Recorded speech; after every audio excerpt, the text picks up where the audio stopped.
Ladies and gentlemen, welcome to the Spire Sports Show. I'm your host, Tyler, along with my co host, Kyle. Giggs couldn't be here tonight. He's a little sick, not feeling too well. He'll be here next time, though. So I just want to go over a couple things before we jump into the pod or the show today. Uh, I guess last time we uploaded a video or a show, the video was cut. Kevin, he's our editor, really dropped the ball. He's since been replaced by Kyle. He's going to be our editor now going forward. So it was a little unprofessional. Hey, but it's okay because it was the first show. We'll get it together. Going forward, we'll be good. So it was cut off with our schedule. So I just kind of want to go over our schedule going forward. Our plan is Monday night after the game, we're going to recap week two, obviously recap Monday night, talk about big injuries, waiver wire, that kind of thing. So it'll probably be like a 40-minute video is what we plan to have. Wednesday nights, like we're doing tonight, is going to be I guess Thursday morning is when we'll post it, but it's going to be for any weekly news that's been going on, transaction trends, from people that've been picked up on waivers and that kind of thing dropped, and then we're going to discuss Thursday night and any other key things that we see during the week. It's going to be like a shorter show for about 30 minutes, and then Sunday we plan to do a live stream to discuss all news fantasy heading into you know, the weekend there on Sunday football, talking about everything, guys to play, injuries that are worth guys that are inactive, everything. So that's our plan going forward. And I also do want to touch upon our how we want to do things. Right now, we're just doing no video. Our plan is forward. We want to do video with visual, audio effects. You hear James Conner, what's the first thing that comes to your mind? Obviously, the first thing is glass breaking. Unfortunately, love you, James, if you're obviously listening to this podcast, but never can stay on the field. So things like that we want to implement into the podcast slash show going forward. So without further ado, let's get into our show this week. So first thing we're going to talk about, I'm going to just go through this kind of quickly here. Our news, injury related news for the day here. So the first one is Christian McCaffrey on IR. No surprise, he's out 4 to 6 weeks. One thing I do want to say though, if he does happen to get to 6 weeks where he hasn't come back, and Carolina could very well be 0-8 at that point, do you even bother truly having him come back with this season? Um, I mean, I think obviously he's a pro player and he wants to come back, but at the same time, like this is such a weird season with injuries already and just how everything is going, no fans. Do you even bother coming back, having him come back if you're 0-8? Something to keep in mind. I think he definitely will probably come back, but it's also, I think, could be a possibility. Devontae Adams did not practice. Uncertain for week three, according to NFL Tom Pelissero. Is that how you say his name? Pelissero? I'm not sure how do you say his last name exactly. Um, if mild, I've heard maybe. Policero. Yeah. Pelissero, okay. If it's mild, maybe next week. If moderate, compare. Okay, so um, Julio, and this is direct quotes from Dan Quinn, further strained his hamstring from the Cowboys game from where it was entering the game.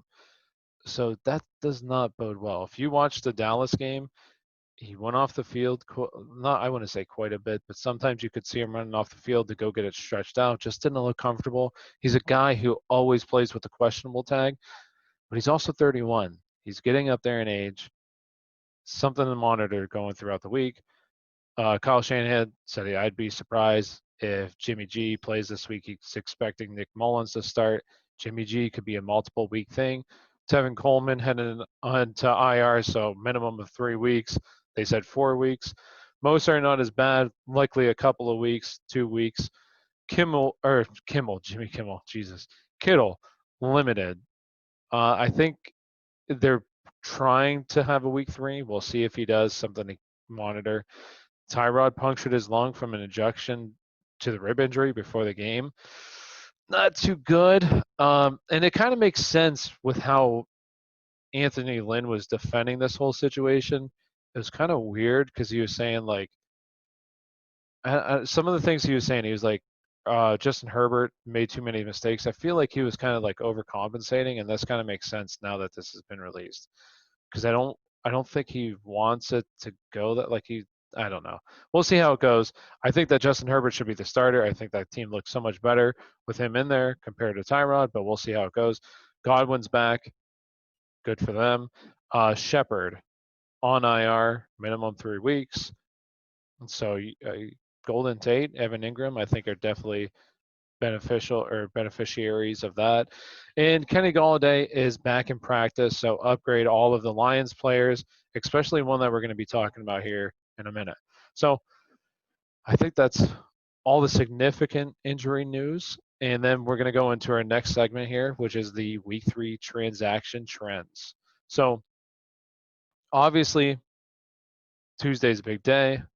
You set your waivers. Wednesday, you find out who you get. And on especially like days like this, because Tuesday, well, this previous weekend was a big injury weekend. Lots of guys, lots of studs getting hurt, going on IR. Even some, not so studs, but even like a guy like Sterling Shepard, like guys like that are getting hurt.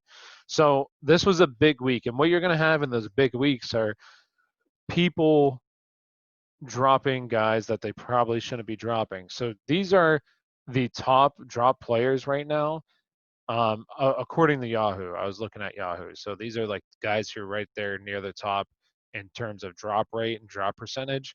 So the first one, and these are guys that I think that you should consider rostering if you're able to. We're going to also talk about some guys who are definitely droppable right now, and I would probably pick up some of these guys that were dropped and drop the guys that we're going to talk about. So the first we're going to talk about the guys that add. So Benny Snell, um, if he's dropped, I would definitely, if you can afford a roster spot on your team, just for a guy who RB2 upside. If James Conner goes down, he's the lead back. He's going to get all the touches. RB2 upside and a pretty good offense. Daniel Jones. Now, obviously, if you're playing like a 10-team league, or even like a 12-team league, one quarterback, not somebody to really keep your eye on, but maybe he's dropped in 2 quarterback leagues or something. I don't know. But his drop percentage, he had 17,000 drops, which ranks second. So somebody that I would definitely keep my eye on, because we talked about this yesterday. He's played probably two hardest teams he'll play all season in Pittsburgh and Chicago. So going forward, yeah, he doesn't have Sterling Shepard, but also I don't think he really needs Sterling Shepard. He's doing fine. They're terrible defense, so all they're going to do is throw. Going forward, I think he's a decent play. Zach Moss, somebody who's been dropped quite a bit as well. I don't know why. Well, I guess I know why, because it hasn't been that sexy of an ad or draft, because you have Josh Allen leading the league in passing. So, do you consider that the trend going forward? I don't. So, I would definitely pick up Zach Moss going forward, because this is also a team that's still going to want to run the ball, and I don't believe Josh Allen's going to lead the league in passing. Next one. This isn't somebody that was dropped or anything, but Tua. If I would start to kind of look out for him, because I think that the time is coming soon when Fitzmagic, uh, sorry, is going to probably be replaced here. So whenever Tua's healthy, I think he's going to take over the job.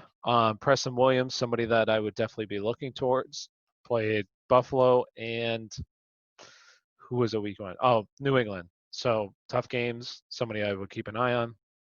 Bears defense, they play Atlanta this week. Going forward, they have Indianapolis, Tampa Bay, Carolina. Defenses, this is a good defense that I think will be fine against those teams. Tennessee plays Minnesota this week. They're one of the top drop defenses. I don't understand that. Minnesota looks terrible. Why not?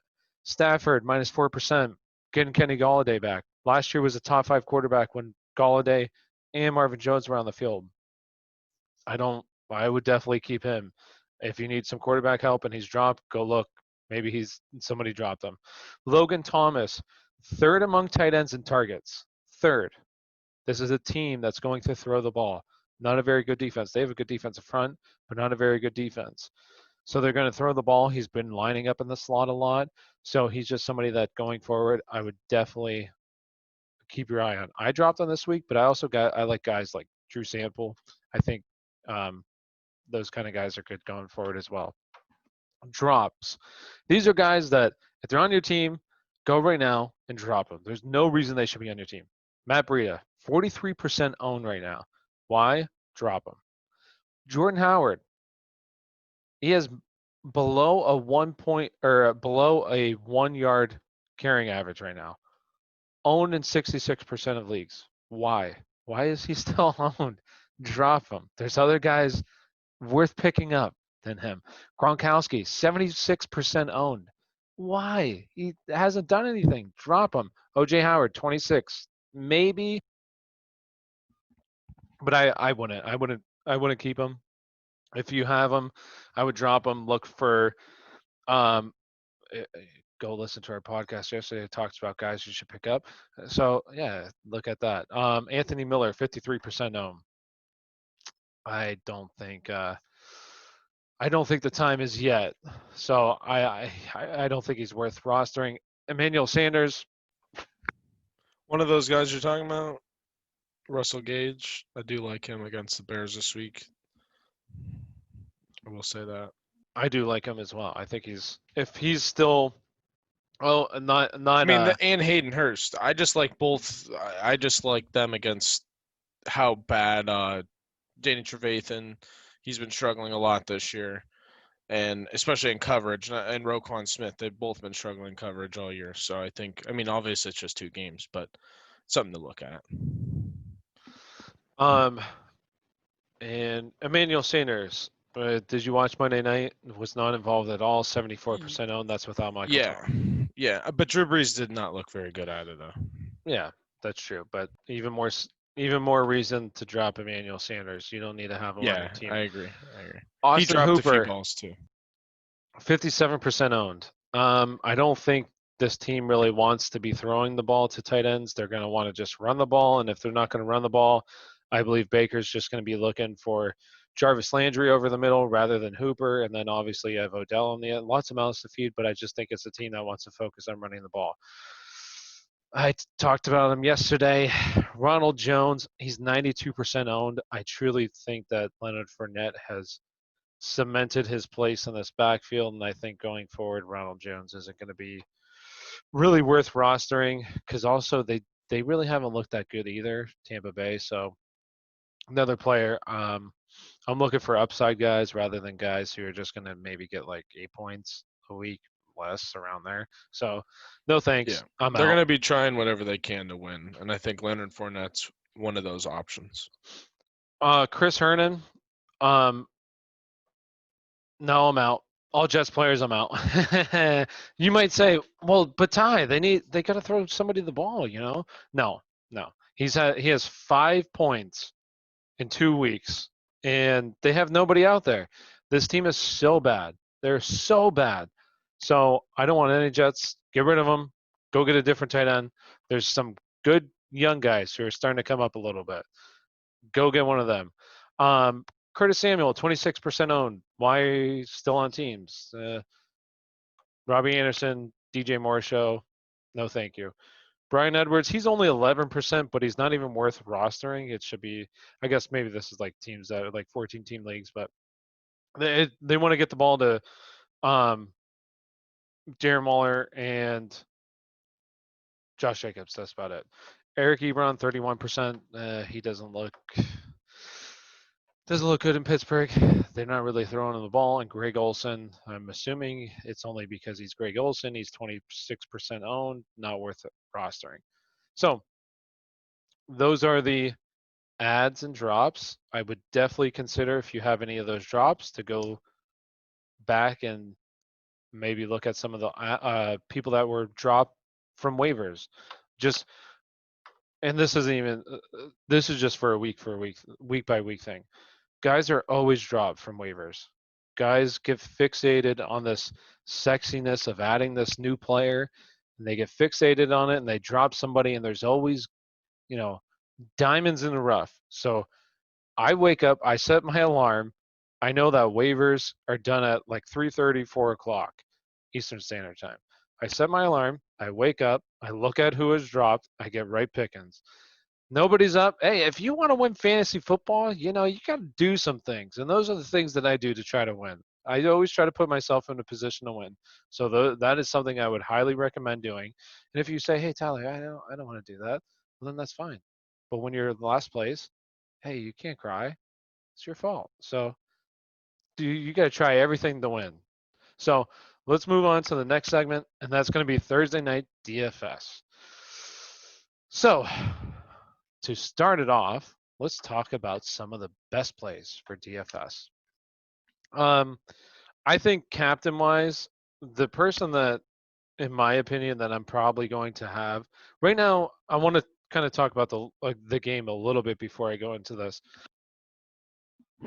I let me just double check. I believe it's at 48.5 right now is what the game.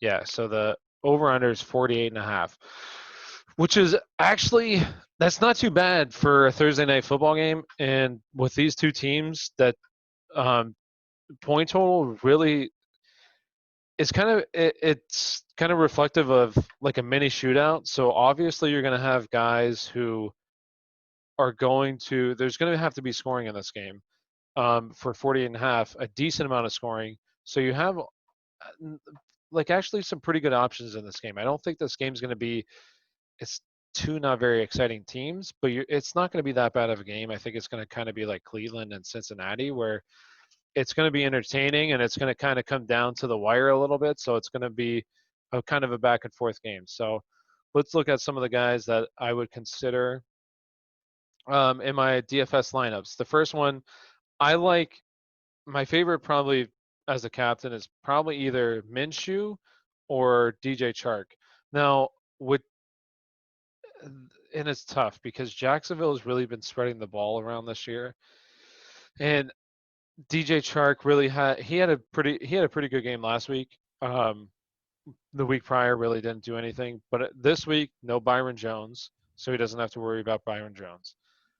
Miami's giving up the most yards per attempt in the NFL right now, secondary wise. It's over 10.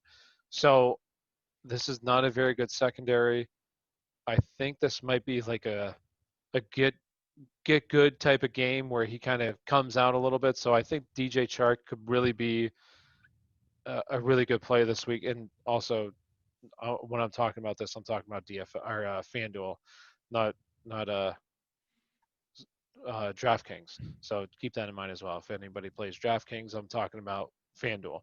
So, but the person I have right now as my captain is Minshew, just because they have spread the ball around and he's looked pretty good. And this secondary is not good, so I think he's the play at captain. But really, there's a lot of good guys that you can mix in. I would go him.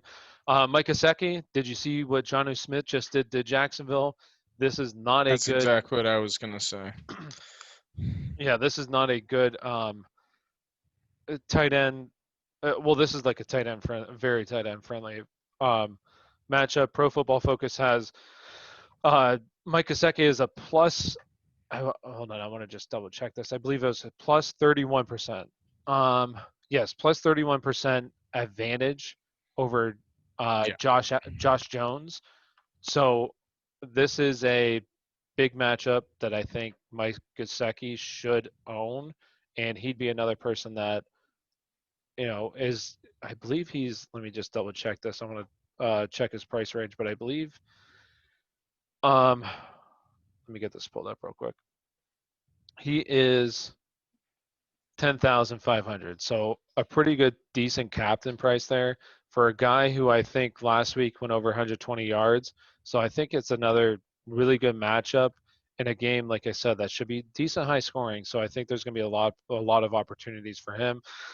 Somebody that I can pay down to, and I like the matchup 100%, is Isaiah Ford. He has a really good, probably the best matchup.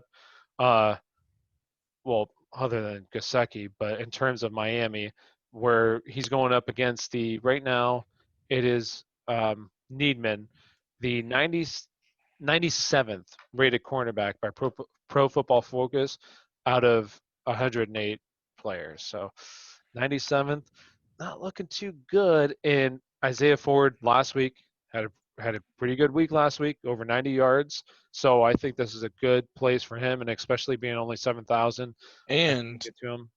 he's actually has two targets less than Gasecki and has more than Devontae Parker so far this year. So he's definitely a Look favorite at to you have. pulling out the stats.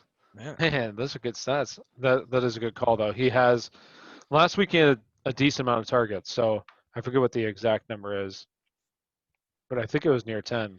Yeah, Fitzpatrick's definitely been spreading the ball around. That's something he's been doing a little bit more. It seems like he actually wants to win, which is weird saying that Um, about Miami.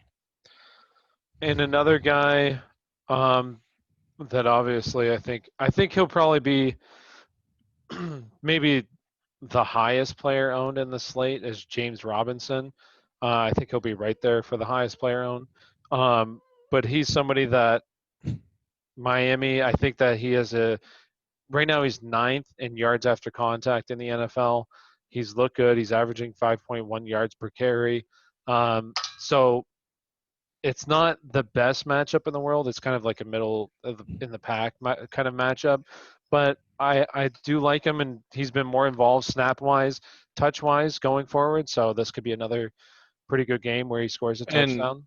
another reason why I really like Isaiah Ford is because DJ Hayden is really, really bad. He's the Jacksonville slot corner. He's been struggling all year. He gave up 106 yards last week alone, eight targets, seven receptions. So he's another guy that, other than Henderson, Jacksonville is the secondary. Well, other than and Wingard. I mean, Wingard's he could be a Pro Bowler, but other than those two, Jacksonville's defense is really, really bad. So that's Mm-hmm. basically all I gotta say. That's really, I mean, it's that simple. For me, I'm just shocked. I'm saying that Miami's offense is kind of a favorite going into this game when typically, I mean, even last year you would just never say that. I mean, so they're starting to look like a better overall team. Mm-hmm. Um, but yeah, Johnu Smith. Another thing I wanted to say about that, on if you didn't see the game or if nobody saw the game, the Titans' first three plays of their first drive, they scored a touchdown, and he had two plays out of those three, and one of them was a touchdown. So, I mean, it just goes to show you how just tight ends can dominate them. I mean, it's just another stat.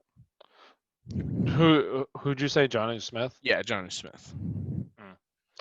Yeah. So Mike Gesicki definitely. I think he's one of the best plays, and he's like we talked about. He's not that expensive for how good of a matchup it is. And then obviously you have, I'm going to say Keelan Cole. He's another good matchup this week.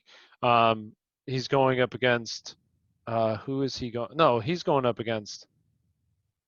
Wait, who did you say? Hayden. Yeah. So Yeah, I'm sorry. DJ Hayden. Yeah, I mixed that up because they're right underneath each other. Um, he's going up against Needman. Who? Keelan Cole is. Okay, gotcha. So he's going up against Needman. And Needman's the 97th ranked cornerback in the league this year by Pro Football Focus. So I honestly don't know if you said Hayden or not. Did you say Hayden? no, I said Okay. Needman. Okay, So gotcha. yeah, so and they're right underneath each other. That's why I Yeah, mixed they're it up. they're both. So Isaiah Ford has Hayden. Yes, that's a good matchup.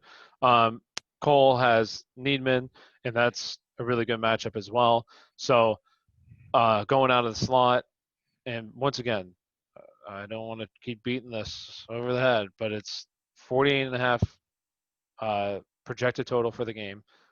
So this is kind of be a back and forth type of game. So these are in my opinion, the best plays of the matchup. I'm not really going kickers because it's not a low scoring. This isn't going to be a low scoring game. At least I don't think it should be. So kickers aren't really in play for these kind of games. You'll have guys who are going to score much higher than kickers, so they're not in play.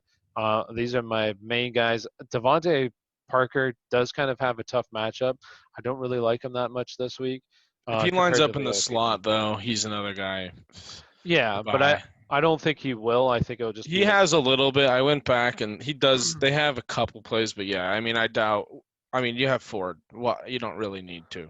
So yeah. So those are the plays of the week for me in terms of DFS. And once again, I, my goal is to later look at DraftKings. Right now, I've mainly focused on FanDuel, but I'm going to start working on doing DraftKings as well. Um, and then let's I, go ahead. I Oh, just wanted to real quick say one go person ahead. that I really liked. I just like O'Shaughnessy.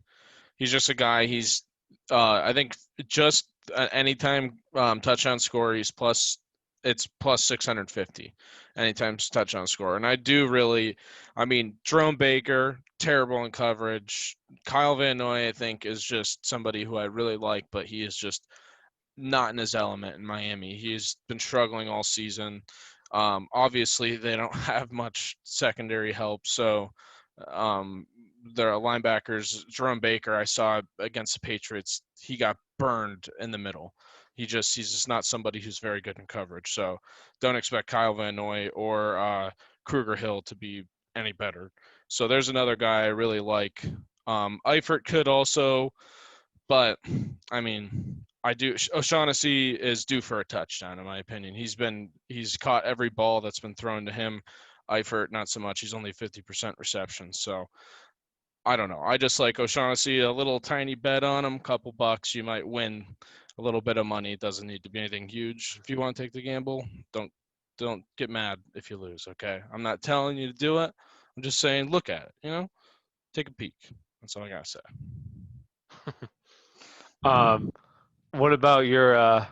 You'll be the first touchdown guy. You're always betting on the Uh, first touchdown, anytime First touchdown. touchdown. Um, oh, that's really hard. I will say I I think Chark is due. Chark is got another guy who gets targeted a lot. He's been getting a lot of yards, just hasn't gotten the end zone. So I will say, I do like him. He is a guy I really do like, depending on his odds. James Robinson, though, oh my! I mean, there could be a chance he just drives right down the field on them in that first drive too. Hmm. But I would say Chark, and if Miami gets the ball, maybe take a gamble, Gasecki, like you're saying, for his first touchdown. I'm sure he has pretty high odds. Throw something a little bit on that, and then if Parker's healthy, I do like Parker in this matchup. I do because Paris Campbell shredded Henderson. So I think if Paris Campbell can Yeah, do that's it, true. if Parker's at least remotely healthy, I think he could do it against that secondary. So he's another guy I'd really do like possibly scoring the first touchdown if Miami drives first. Even if they don't, he could What still about do it. well, so we'll continue on to the next segment. So that was our FanDuel um DFS plays of the week.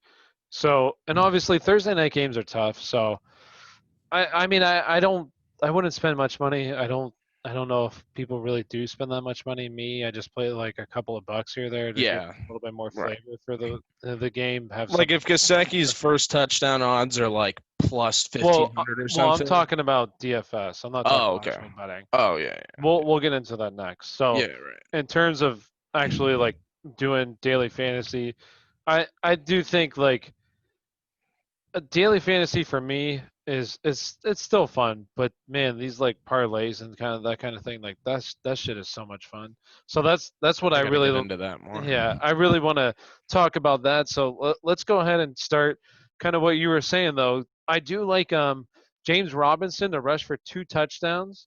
His odds are 950 right now, or 960. I think it's 960 to I go rush for look two right now. touchdowns and Jacksonville wins. So I kind of like that because I do think he has a chance. He scored last week, and he has looked good. I went back and watched some of that Tennessee game, and he just looks like a good running back. Like he's Mhm. powerful. He can get through contact pretty well, and obviously ninth in the league. In that area, just he has that good balance. That's just you want a running back that stays on his feet, doesn't go down, and just keeps fighting. He And kind of that's reminds me a little bit of like Frank or like Tevin Coleman kind of style, like north south kind of guy, just bulldozer. Not super Mhm. shifty, but he is really good. I think he's got a lot of potential, especially in that offense. They really need him. So he's somebody that I don't really bet on those that much. I just bet on that one. I rarely bet on those. Um, Chark, but yeah, these are my favorite. These are my favorite bets player props. This is my favorite player prop bet here. Miles Gaskin, which I didn't talk about him that much in DFS. I do like him. It's just they got this weird rotation and running backs. I don't understand like why the hell is Jordan Howard even involved? Get they're him all out of pretty there. bad. Yeah, No, Miles Gaskin, he's I really not that bad. they're all He's struggling, I should say. That's I what I like mean. Miles Gaskin. I don't think he's that bad. I think he's pretty decent. And if I were them, he'd be my running back. But anyways, I like him 17 and a half receiving yards. I'm going over. And here's why. So week one, 4 of 4 for 26 yards.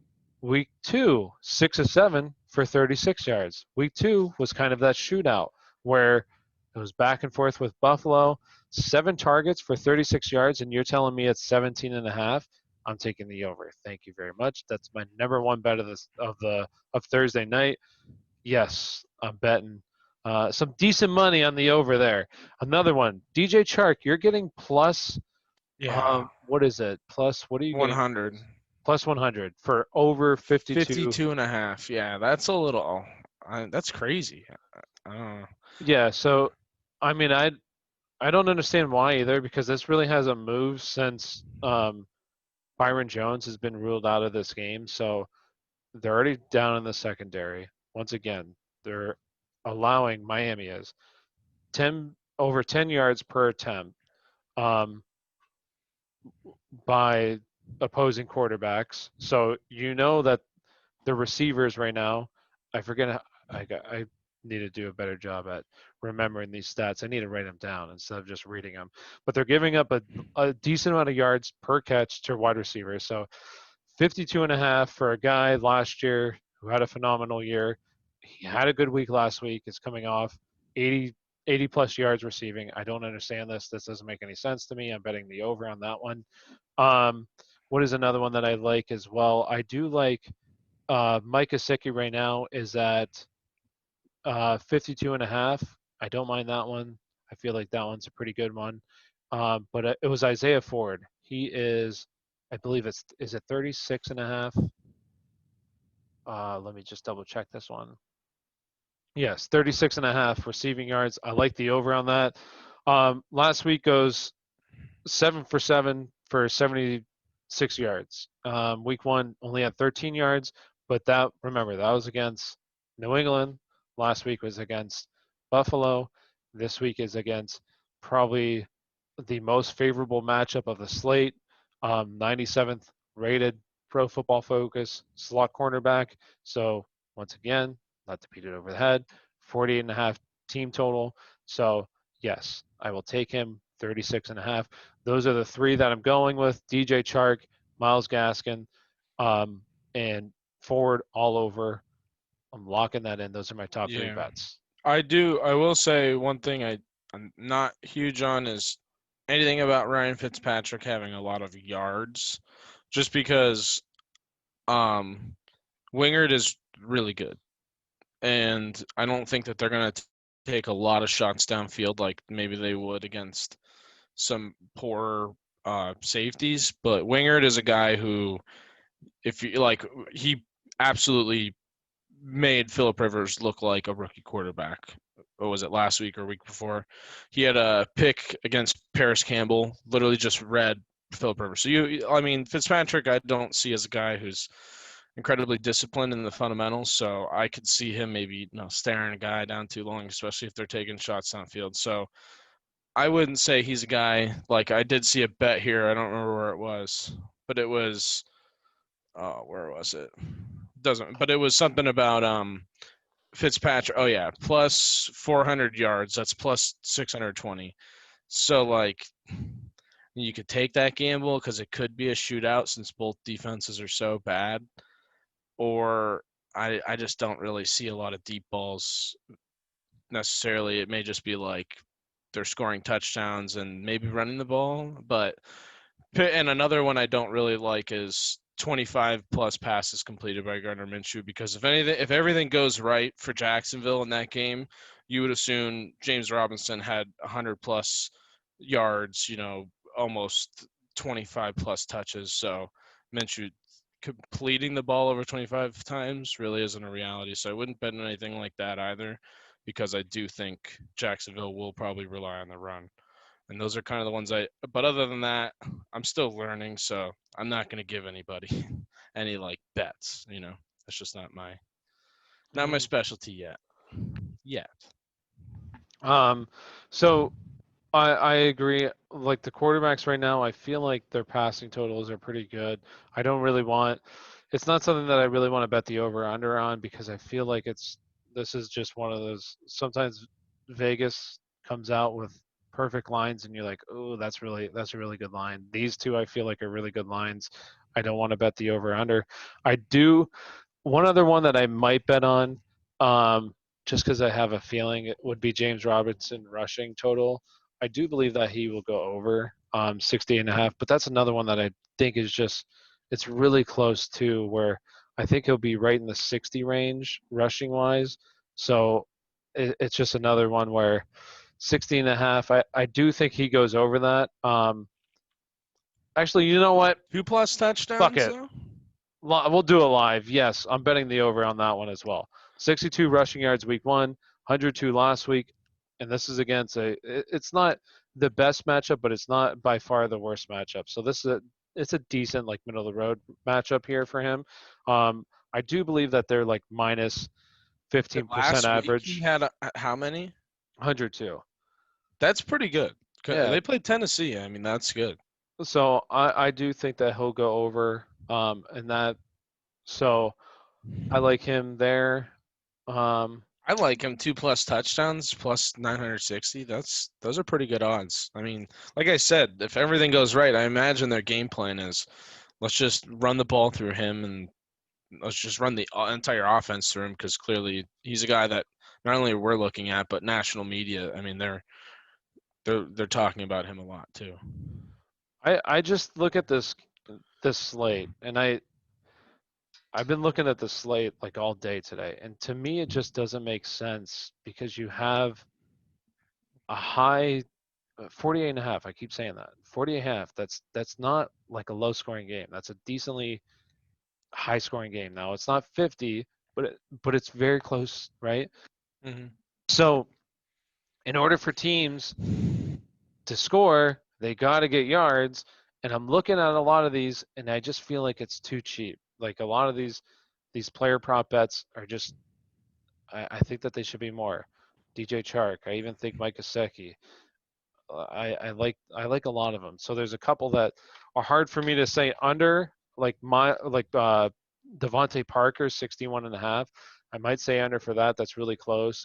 I don't really like that one, but um, Chark, Gaskins, Ford, my favorite ones here, and I'd even say Robinson, 68 and a half. I I like mean, those. clearly Vegas is thinking Robinson's obviously going to score once with his. I mean, he's minus 110 on the anytime touchdown score. So clearly, I think I just like that. I'm going to throw that one on probably tomorrow at some point. Maybe I'll do it tonight, but if I remember. But I Well, do like him for 2 plus and touchdowns. I want to say this, well, because same game parlays, like this is something now.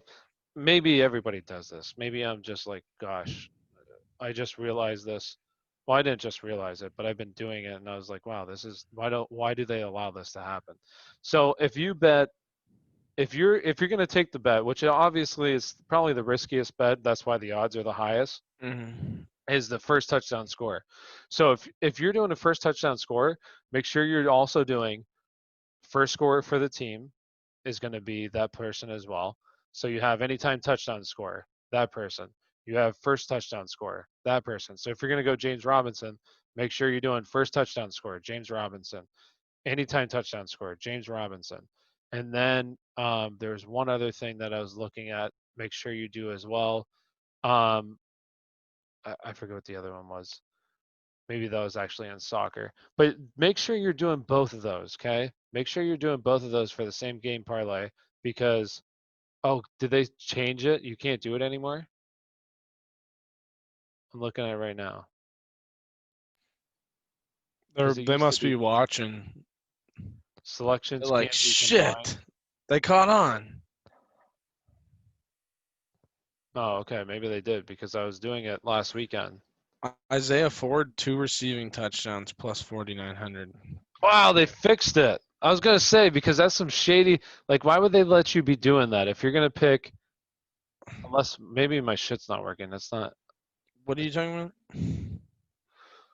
about? Um.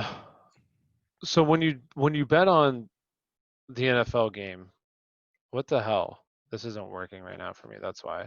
I don't know. Maybe it's not letting you either. Um. So when it's the same game parlay, and you're going to take James Robinson, you think he's going to score the first touchdown.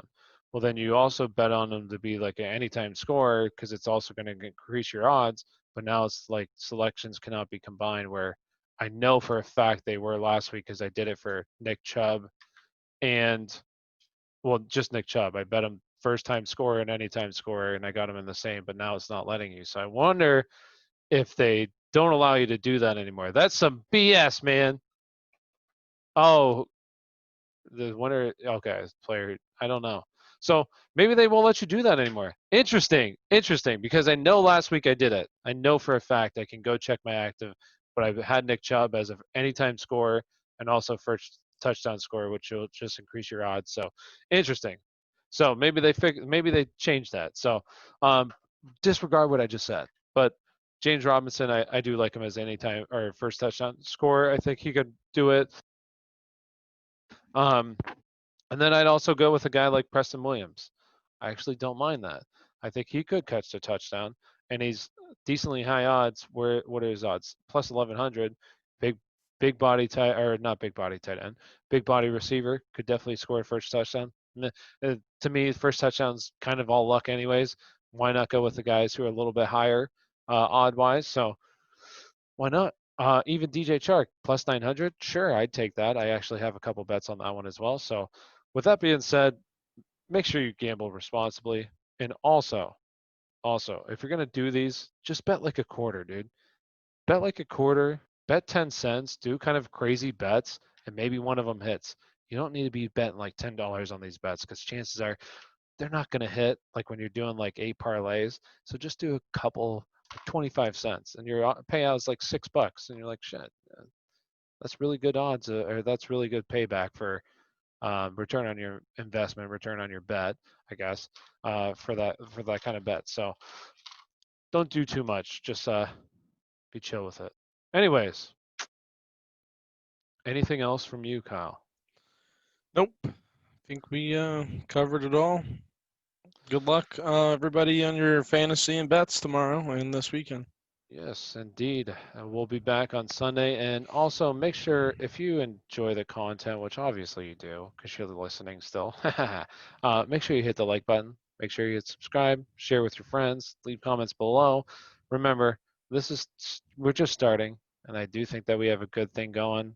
It's going to get better. So we have really good ideas. So with that being said, we'll be back on Sunday morning. Thank you all for listening. Have a wonderful, wonderful day.